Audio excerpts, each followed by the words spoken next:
Kamis 7 Maret 2024 dini hari, Polsek Kutai Selatan melaksanakan patroli Blue Light untuk menciptakan situasi Kamtibmas yang kondusif di wilayah hukumnya. Patroli ini dipimpin oleh Ibtu Ide Bagus Komang Swardike SH selaku Pawas dengan menyusuri ruas Jalan Bypass Ngurah Rai, Jalan Siligita Nusa Dua, Jalan Bypass Jimbaran, Jalan Kampus Unut, dan pemukiman di wilayah Puri Gading.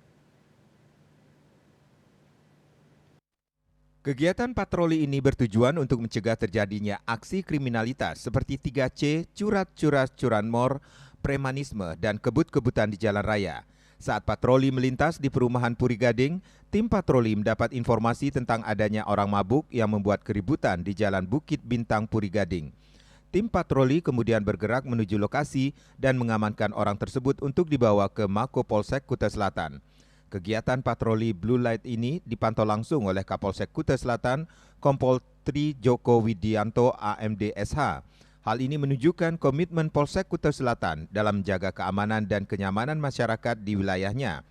Kapolsek Kutai Selatan, Kompol Tri Joko Widianto AMD SH mengatakan, patroli Blue Light ini merupakan kegiatan rutin yang dilakukan untuk mencegah terjadinya gangguan Kamtibmas di malam hari. Pihaknya juga menghimbau kepada masyarakat untuk selalu menjaga keamanan dan ketertiban lingkungannya. Patroli Blue Light Polsek Kutai Selatan ini diharapkan dapat memberikan rasa aman dan nyaman bagi masyarakat, serta mencegah terjadinya aksi kriminalitas di wilayah hukum Polsek Kutai Selatan. Rai Suantara, Bali TV.